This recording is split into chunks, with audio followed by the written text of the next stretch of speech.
How's everyone feeling today? I don't know about you, but I'm feeling perfect. And no surprise, this place is filled. It's been like this the last 10 years. Thank you so much for being here. My name's Brad Muller, proud to be the radio voice of South Carolina women's basketball the last 17 years. And in case you missed it last night, South Carolina won its third national championship.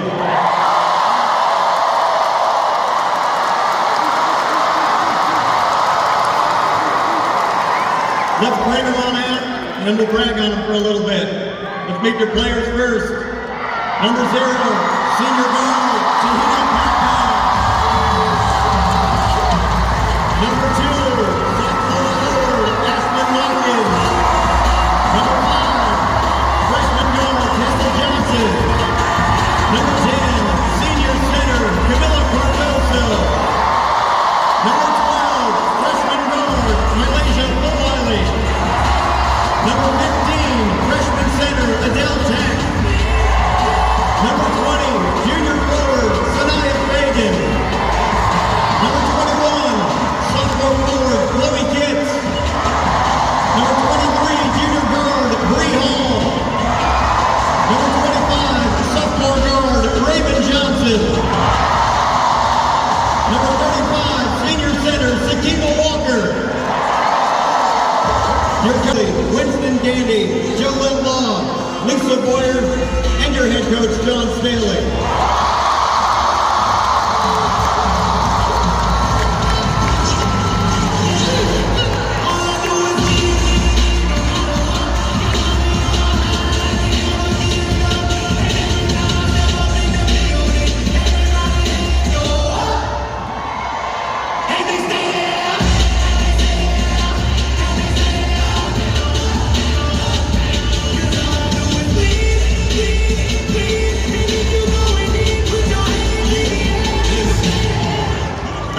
Again, in case you missed it, South Carolina became just the 10th team and the 5th program to go undefeated and win the national championship.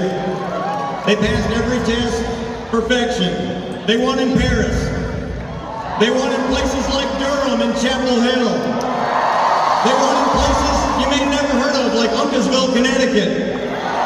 They won in hostile environments like Baton Rouge. They ran the table in the SEC for the 2nd straight year. This was a team in every sense of the word. The bench was just as important as the starters all season long. They sacrificed personal accolades and attention to put the team first, but they all made a difference. And this is how it's supposed to be. This is what a team looks like.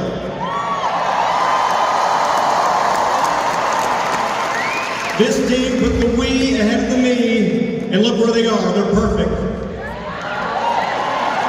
The university has a marketing campaign with the tagline, "Behold the remarkable we." Well, this team fits that pretty well. Behold this remarkable we.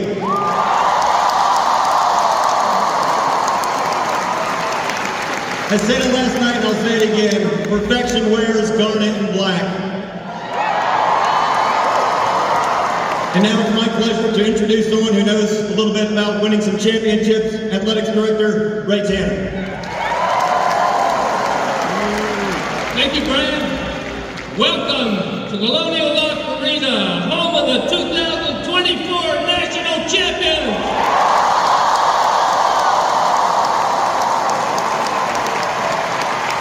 Two out of the last 3 years, and if not for COVID, it would be another one. We all know that. I want to congratulate you and say thank you for all your passion, your enthusiasm, the energy that you bring to this building. We got a fantastic group of young women who play basketball, a great coaching staff, the head coach of all time, but they appreciate what you bring when you come in this building, because it's a never, ever lose when you're here. So thank you very much for all the part of that.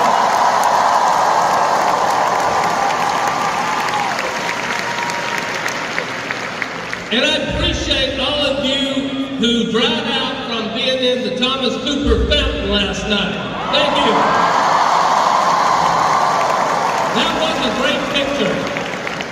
It is my honor to introduce 3 in a row National Coach of the Year, a national champion, 38-0, the greatest of all time, the GOAT, our head coach, Dawn Staley.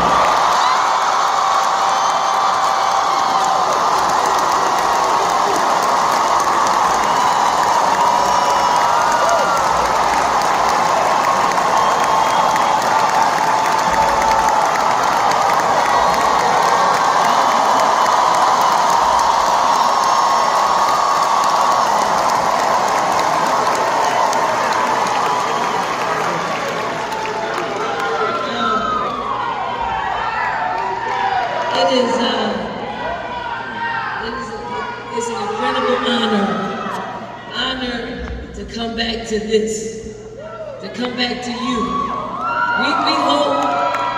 We hope your watch parties were a success, let's say.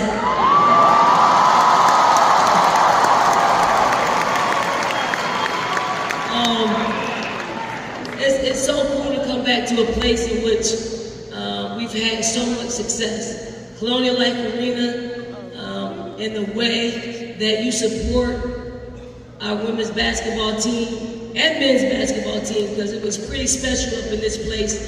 And we don't lose very many times in this place because of the environment that you all create. And the fact that our Presidents Emeritus, and our board members chose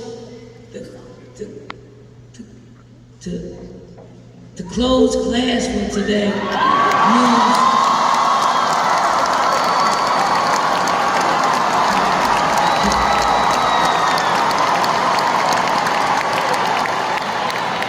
means they take winning and success very, very seriously. We hope that this is an annual day off.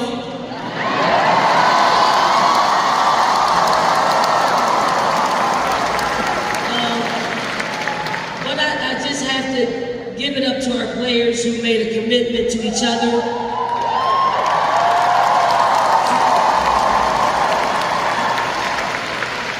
To probably do something that was totally different than any other team that I coached. They held each other accountable. They encouraged each other. What you saw them be able to do, that all of them, each and every one of them took their turn in making an impact on any given night for our team to be successful. And they did it in a way in which they lifted up each other. And that is truly, truly an organic chemistry that you couldn't pay real money to produce.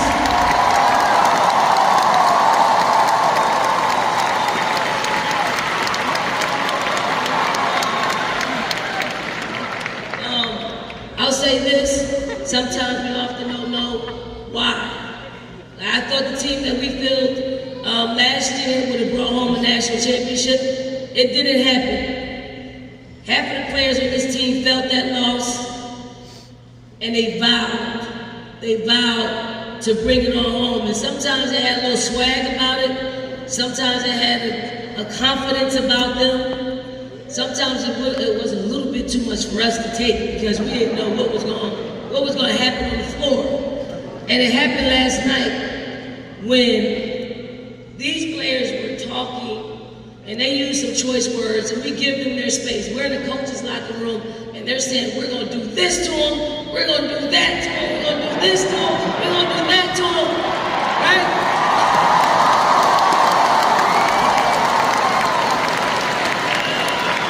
Meanwhile, the coaches are in the locker room, and we're like, either we're going to get blown out, or we're going to blow them out.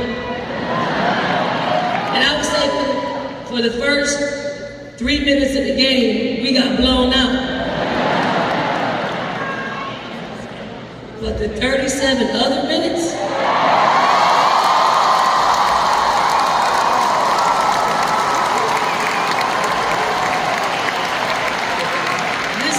this team would not be denied this year. I am incredibly proud of them for all they've given. They sacrificed and won every single game. And let me give a shout out to our highlighters. Step forward, fellas. Step forward. These are our practice players. And I gotta give them a huge shout out because they're the only team that beat us this year. Anyway, before I give the mic to someone else, I just want to shout out our staff, our coaches, our trainer, our performance coach, our everything, our media person, our ticketing, every single person that had an impact in the success of our team. And every year doesn't end this way, but it doesn't diminish the work that they put in for us to have a year like this. But it's always pretty special when you can end the year on a high note like we have and give credit where credit is due. And then lastly, only by the grace of God that this happens. So thank you very much.